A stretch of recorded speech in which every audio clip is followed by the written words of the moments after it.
welcome back to another episode of the Detriment podcast. Today we're here to talk about sex, which I know is quite a hot topic. And you may be wondering, what does sex have to do with what we usually talk about, lifestyle, fitness, diet? But it does, it plays a part, everything in your life plays a part in your overall well-being and lifestyle. And I think we should say first that this is not a shaming of any sexual preferences or how you do sex. It's not right or wrong, it's just an open discussion of different perspectives. And also to understand, sex, like anything else in life, your preference has been based on other things you've been fed. So the way media has influenced sex, pornography, what your friends have said, what you've learned in school. Just the same way you're influenced in what type of car that you want to buy, what type of house that you've been told to like. So just know that, and I think that will take any harshness off of if we say something that you don't particularly agree with. It's not you or your sexual preference we're attacking, it's what you've been fed or told you should like or told. So, to start us off, something I want to talk about particularly is what we're told is good sex. And we're told this by pornography in the media, like I've just said. But what I often think people find is it's actually not very enjoyable and it's very performative. Maybe so, particularly girls, and it's very centered around, I think, definitely from porn, what was the words I'm going to use here? It's never based around a female's pleasure. It's very good angles and, I don't know, like looking a certain way.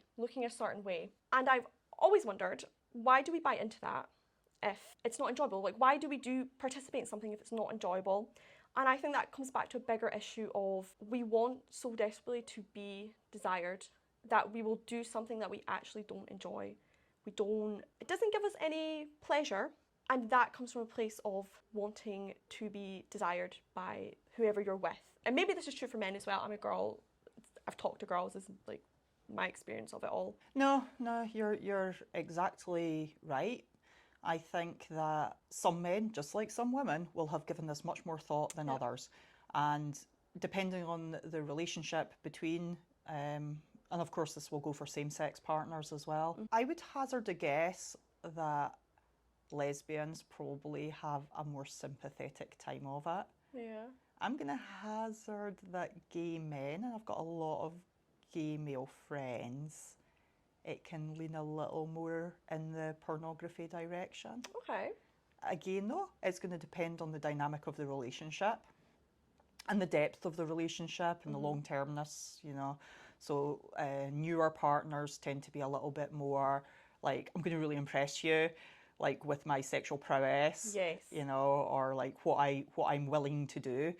And I think the deeper your relationship, your closer emotional connection, then you can sort of move away from that more. So longer term, I think people this is ironic because people always think that longer term sex gets like lost. Yes. But there's so many variations in people's relationships and what might be causing that. So we'll just assume people are having a good relationship, and you know, the intimacy becomes less about the pornographic nature of it and the over-the-topness of it, and becomes more about that relationship and connection with that person. So I think in those earlier days, there's a little bit more of, we don't really know each other properly yet. Look how amazing I am. Look what I'm willing to do. And we do that outside of sex as well, you know. Spending time with their friends when you can't stand their friends, you know, that sort of thing. Because, like, to take sex as a completely separate and isolated entity that has nothing to do with how you relate to other people and who you are as a person is erroneous. Yes. You know, like how you handle yourself in that very deep, intimate way with somebody will be reflected in how you handle everything in your life. And those who have the much better connections are probably much more self-aware, sympathetic, kind, generous, and so is their partner, because it doesn't work if that is only one person in the relationship. so often sex becomes a power balance or power battle even, where one person has dominance, and it's not always the guy. Where one person has dominance and power over the other person, and the other person submits to whatever that person is going to do. Now, I'm going to put in a little, Beth kind of went over this at the start.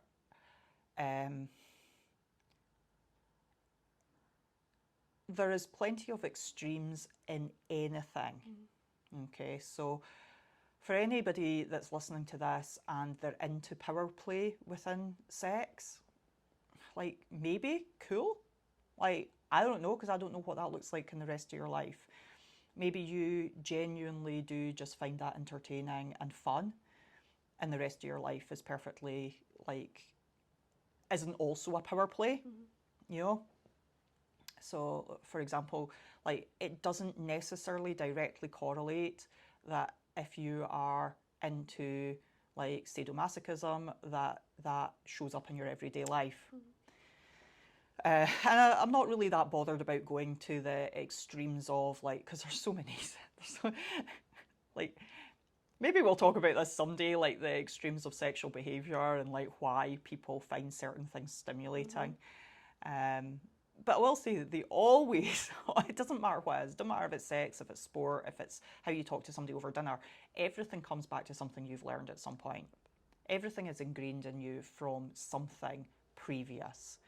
And maybe what to take from this conversation is, what do you want sex and sexual relationships to look like for you moving forward from this conversation? Because I think an awful lot of people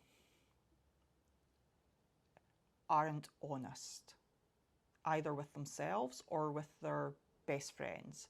There will be a lot of sexual things go on that people will never, ever talk about, which is great. You don't have to talk about it, right? You get to listen to this conversation, and hopefully this emboldens you to be braver about making better choices for yourself. Because within relationships, there can be massive power plays.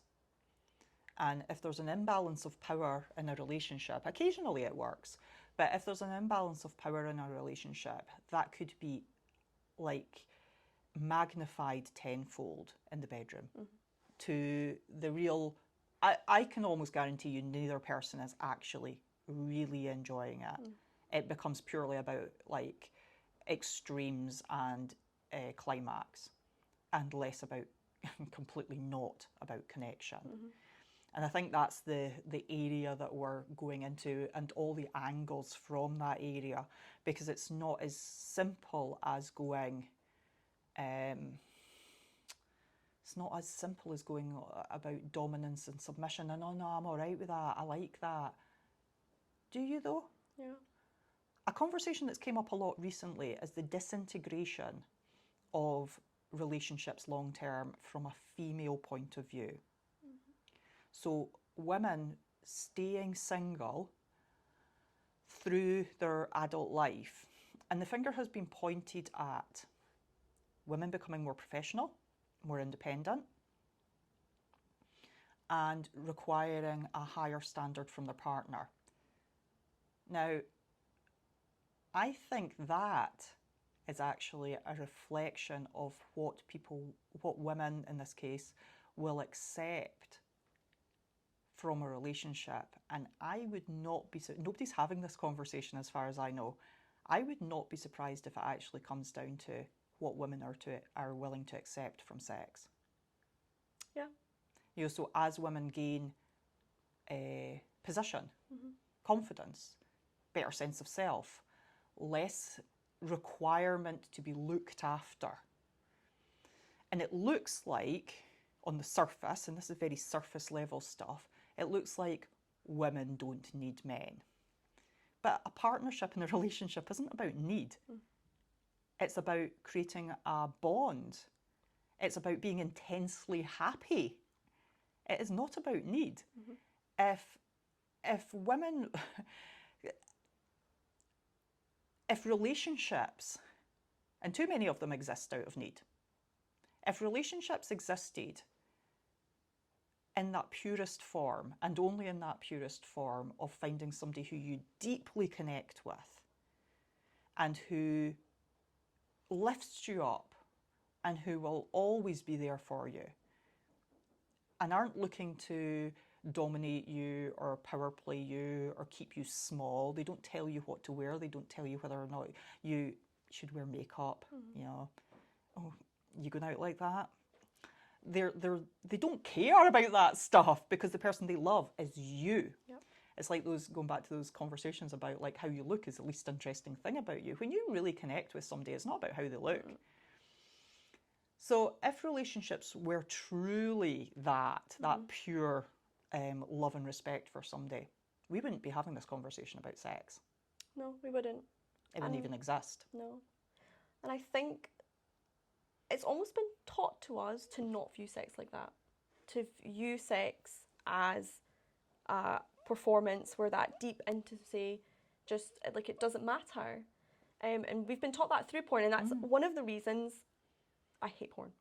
I hate it. I think it's terrible, along with many other reasons, like your dopamine levels and like addiction and multitude of reasons. And I think that's why as well, when, I think the best way to explain this, the type of sex you're having, I think tells you a lot about the level of awareness and how somebody feels about you as well. 100%. You're not going to have this shallow, performative, unenjoyable sex where you really don't matter with somebody who genuinely cares about you, because they're just not interested in that. And if you're somebody and you're listening to this and that's kind of resonating with you, and you don't really enjoy sex, maybe you're kind of just doing it to please your partner or just to get it over and done with. They're not really like turning you on. Yeah, where you're like, oh great, now they want sex. Yeah, you're kind of just getting it over with so you can go to sleep type of thing. I think you should think about that. And what does that tell you about how your partner feels about you?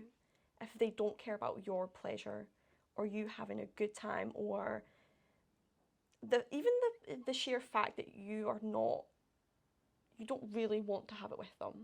You know, it's a kind of, they've not pressured, I'm not saying super pressured, but that should inform you about how your partner feels about you. And that should inform your relationship. It does. If you listen, it does. But this is why we're talking about this today, because sex should tell about your partner. And then you need to start asking yourself, why am I with somebody that doesn't really respect me? That is treating me like a sexual object, something purely for their gratification. Then you start to ask questions, why am I with somebody like that? Then you begin to have to look at yourself and how you value yourself and what type of respect you have. And that then all plays into your lifestyle. Which then, of course, in turn, is also something that you'd be thinking about your partner. Like, how do they view themselves? Mm-hmm. You know, if how they view the relationship is quick sex, sleep, boom, ejaculation, done. Like, if that's how they view sex and a relationship, then they could do to spend a bit of time introspecting and having a look at what they think is really of value. You know, like worthiness. You know, maybe both of you don't feel worthy of real, deep, meaningful love and connection. Maybe you don't even know that you can have it. Mm-hmm. You know? No, it could be different. Because I don't think that's, like, it's sort of sold through movies, but it sort of isn't as well. Like, we don't see it enough. It's not illuminated enough. Like, we see it in quite, because it's always dramatised in movies. It's always like triumph over adversity. But what if you're just dating the person that you went to high school with? You know, and it's 30 years later. Like, and there was no triumph over adversity. Like, you don't, like, there doesn't have to be a big dramatic meaning behind your relationship. You might just have been lucky enough to bond with somebody deeply when you were younger, and now you're still with them. And I think we don't see enough of trust respect. Yeah. It's like when people ask me what I would want in a partner, good sense of humour, trust, respect, manners. Yeah, mostly those things. Yeah.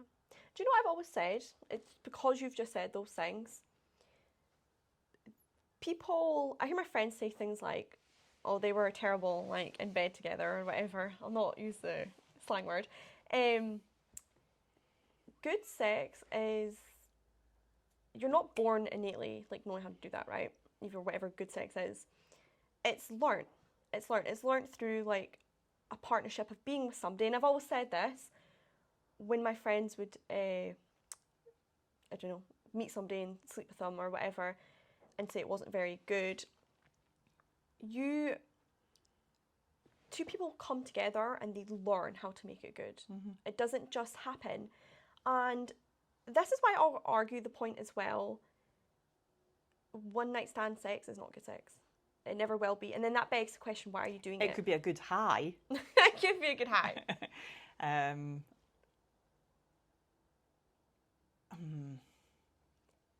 It could be a good experience, even. I don't know that it's just flat not good sex, and I can hear a lot of people on the other side. I think it's more just not as good as it could be. Yeah, true. Because there's a difference. Okay. Right, there is a difference. Like, there isn't a set standard for sex. What we're talking about is there red lights in sex? And I don't mean like prostitution red lights. Are there like warning signs? And in a one night stand, it can be exciting, it can be crazy, it can be like memorable. It's not a deep bonding moment though. So it lacks the emotional connection, but it doesn't inherently mean it's not a good experience. True. Very true. Very true. Having been there and done that several times. Very true. Do you think that then plays into because I think we're very fed. I'm just going to add something onto that actually, because I think it matters. At no point through any of those experiences that I might have had, was I looking for a relationship with that person. I don't think in any of them. I was enjoying that crazy, wild, like spontaneous moment of not knowing somebody and of going into that roller coaster, you know, that you don't know the whole thing's just a bit wild and crazy. Is that the best way to do it? Well, maybe not. Do I regret it? No. Was I looking for relationships with those people? No, because I didn't know them. Yes. And I didn't come out the other side of it, like frantically texting them. Actually, back then we didn't have mobile phones, so I wouldn't have been frantically texting them or trying to contact them, hoping that like they were going to be in love with me now. So I think how you go into one night stands very much matters. Yes. Because it's a reflection of your self-esteem and self-worth. And being honest about what I don't know how they felt though. Yeah. You know. And being honest about what's your reasoning behind it. What are you looking for? Why are you doing it?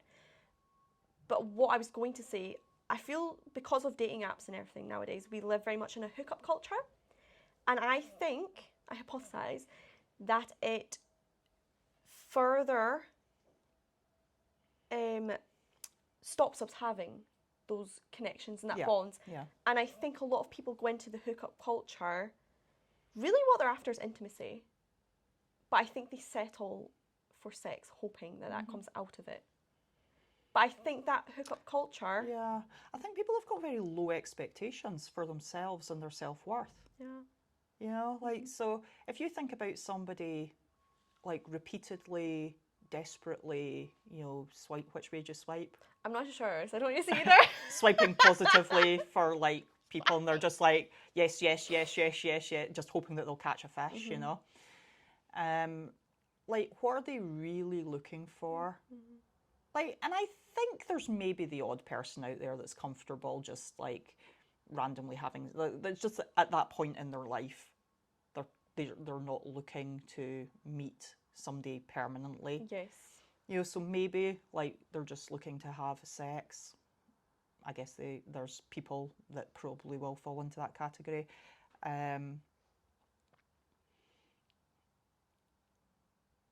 I do think sex is so complicated because in and of like not everything needs to be perfect. No. Like if I go for a run, sometimes like I go for a run and it's kind of shit. You know, sometimes I go for a run and I feel amazing. Doesn't mean I never run again. Like, and it doesn't mean it always has to be amazing. Yeah. So I think there's a danger when you talk about this, that you have this idealized version and sex should only look this way. And if it doesn't look this way, we just shouldn't do it. When I would be wary of going down that route, because where people are in their lives, it doesn't necessarily make them awful people. It doesn't make them rampantly insecure or massively ego-driven. Like, maybe they're just not quite there yet. Yeah. But I think always, no matter where you're at, being reflective, it will tell you something. Thinking about why, and that, I think that's the point of this discussion, is it's not to pick away and then be judgmental about it. It's to, whatever you're doing, think deeper about it. What does it tell you about you and the partners you're choosing? And the overarching theme is, whatever sex you're having, you're doing it for a reason. Yeah. And I think to go back to like maybe the key point of this conversation, which is what you mentioned earlier. We're going to assume you're in a relationship, right? Okay. And you don't love having sex with your partner. In fact, you kind of wish they would just leave you alone. Think about what that looks like, because you should enjoy having sex with your partner. And I don't say should very often, but you should. Because sex is incredibly enjoyable. Now, if it's only enjoyable for one of you, there is something wrong in your relationship. Now, maybe it can be fixed. Maybe it's not like the tragic end, right? Maybe I'm not telling you have to leave that person. I'm definitely not saying that they're an awful person. They probably don't understand the dynamic of sex any better than you've understood it. You've got to give people a little bit of leeway. You know, if as a pair you have came to be so you've got one dominating partner and one submissive partner. So for argument's sake, we'll go down the pornography route at the moment and say like the guy is like shoving you around and he's got your legs wrapped up round about your ears, and it's like he's ejaculating all over your face, and you know, and you're like, oh, fuck's sake, now I've got to watch these fucking covers. And that's your first thought, you know, and you're like, oh my God, I'm just like mimicking wiping crap off my face, you know, and you're like, I've got my contact lenses in and this is in my eye. And that's what you're thinking about.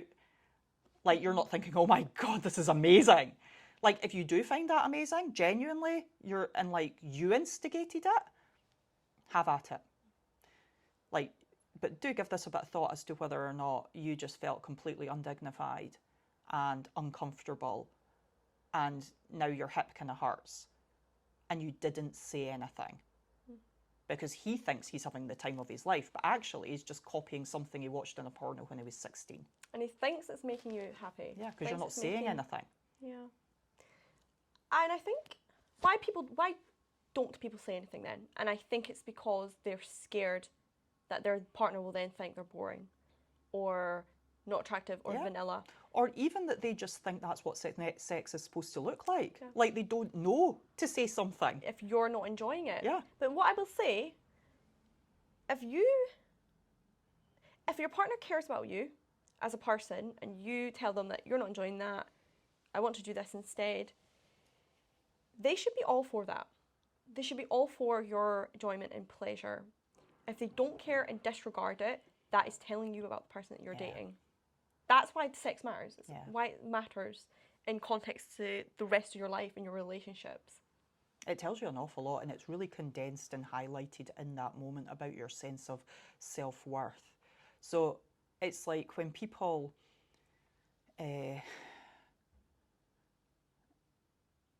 overly sexualize themselves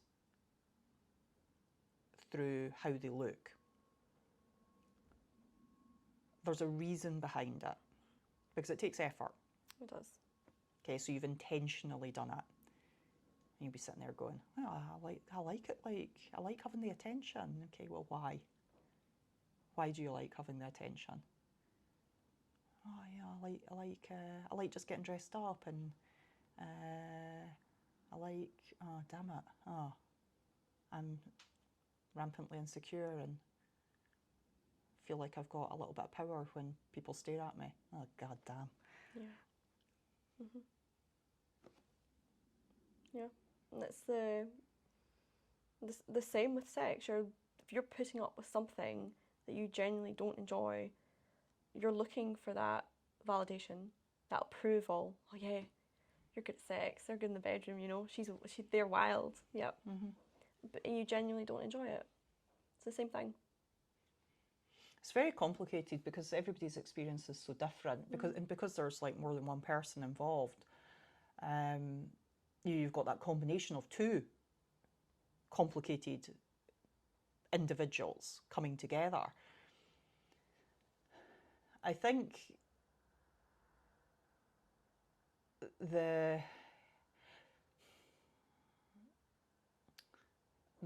as I've came to understand it from teacher friends, pornography, because it's in the palm of your hand now,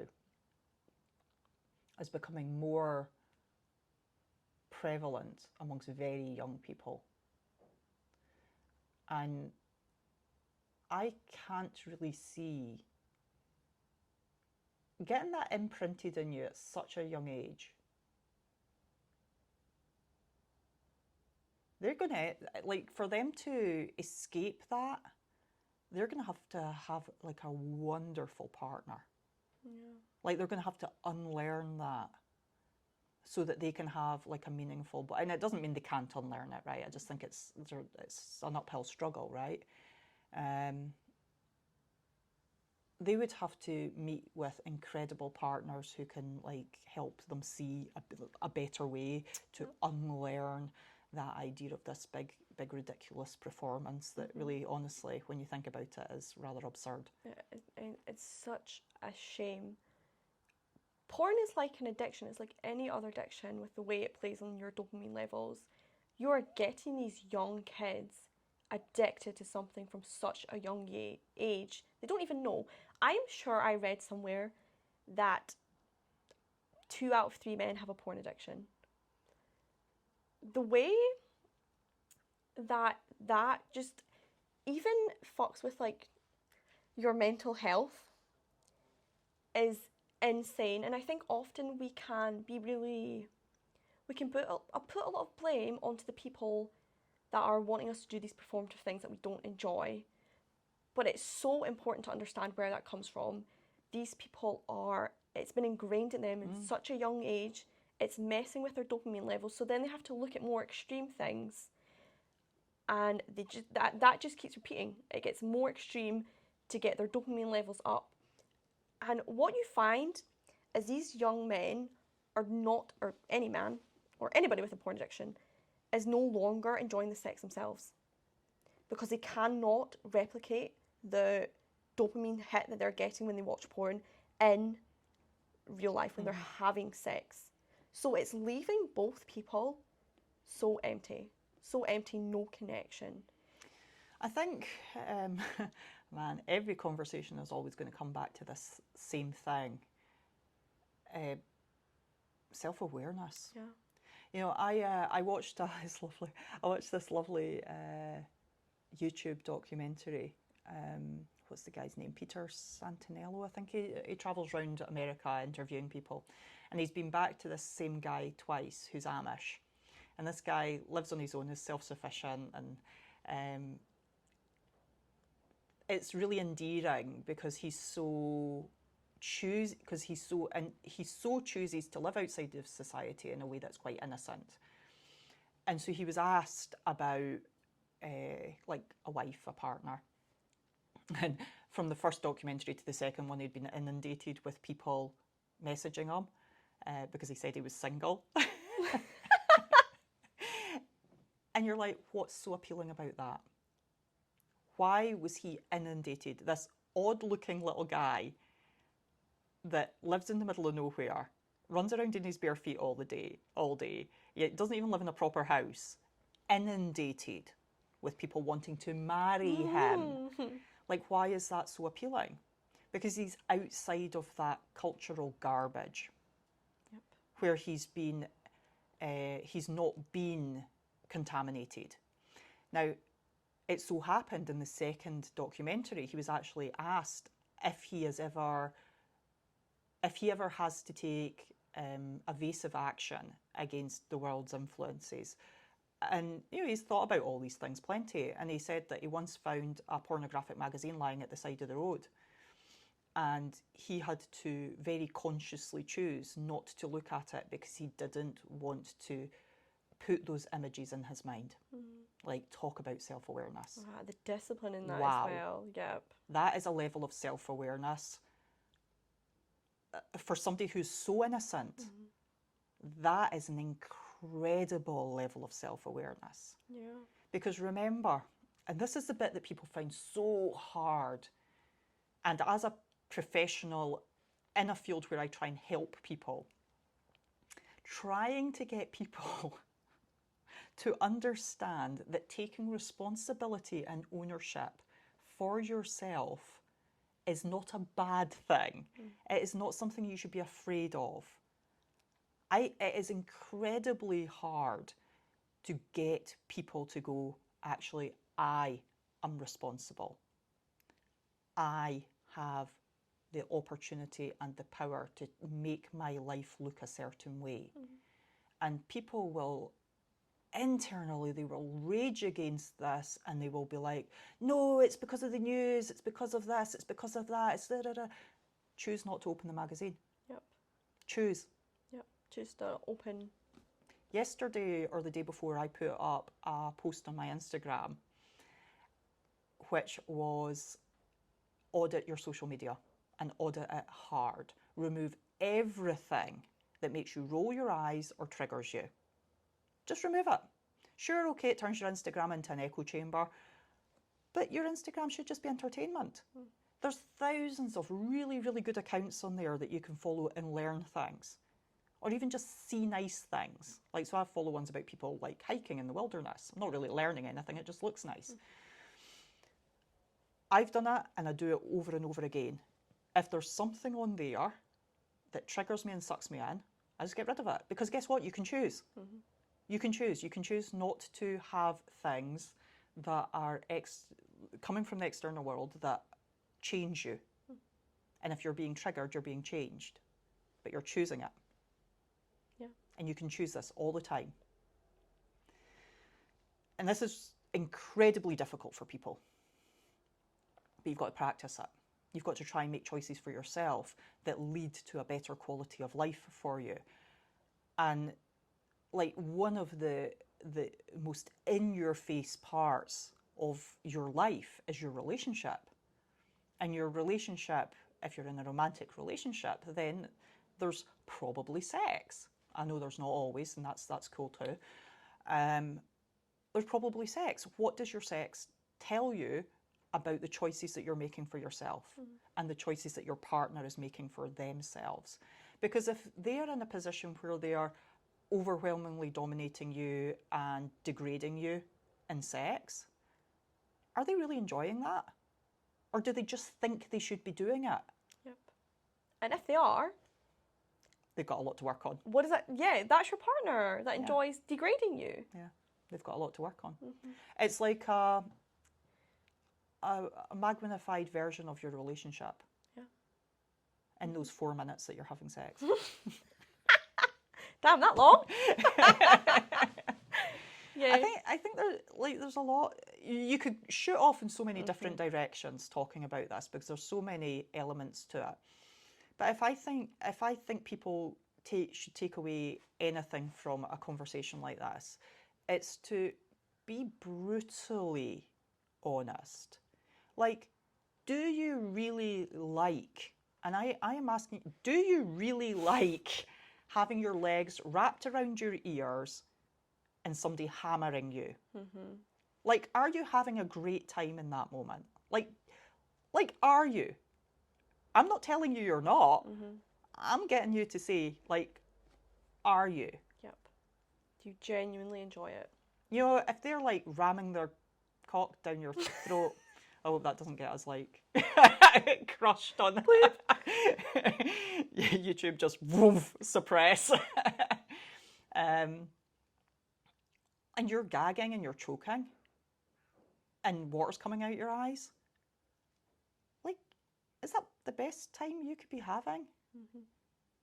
Like, and they maybe think you are. Like, they might genuinely think you're enjoying it if you've never expressed otherwise. Yep. You know, like, we're not sitting here saying that if somebody's dominant and somebody's submissive, or there's a power imbalance, that the person with the power is inherently bad. Maybe they don't know. I'm going to hazard a guess, actually, in most cases, they don't know. Because, let's be honest, like, most people are actually good, and most people don't want to degrade somebody. Most people don't want to humiliate somebody. That's actually not. Like, it can, when your imagination starts to go, you can start to think that that is actually what people want. But, like, it's not. Yeah. Most people are actually looking for like a really nice time, both for themselves and the people that are around. Yeah. Most people are looking to be actually happy, you know. And if they knew that that actually frightened you, like the thought of like having that type of sex actually frightened you so much so that you never ever instigated sex, like that might come as like a bit of a surprise to them. As well, yeah. That honesty, Yeah, that you need to have, and to override the fear of being rejected by them or not being desirable because you don't want that.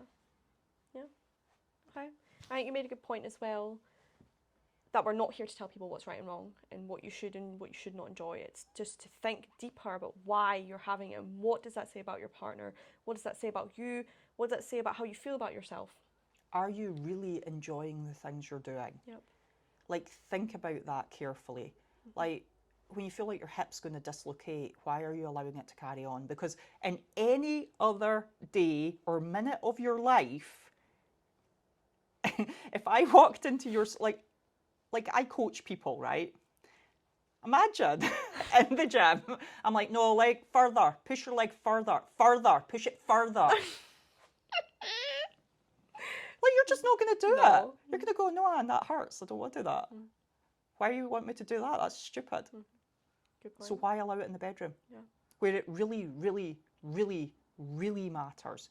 Because you are, like, you're embracing and celebrating the relationship that you have with your partner. And if that is suffering, then the relationship, dig deeper. yeah. Well, maybe not even the relationship probably needs looking at. You need a little bit of introspection. What do you think you have to put up with to receive love and be intimate? Yeah. It's a big conversation. There's lots to it. But I think if you're going to take anything away from that, it's like, think about what you think is actually okay, what is actually enjoyable, because you should be enjoying sex. Yep. You Bottom absolutely line. should be. Full stop. Yeah. Absolutely. And let's be honest, like, if you change your sexual relationship to something that you are actually enjoying through discussion and honesty, the chances are you're both going to enjoy it more. Yeah. You're going to get much more out of it and maybe find this whole deeper level that you didn't even... Maybe sex is actually getting in the way of your relationship being better. Where it should be making it better, it's maybe stopping it from being better. It's creating a barrier. And maybe if you address it, both of you will be happier and you'll get a deeper connection, and who knows where that could go from there. Absolutely, that's a great point. Yeah, totally. Happy? Yeah. Yeah, no. Thank you guys for watching this podcast. If you've got any questions or share your thoughts with us, let us know in the comments.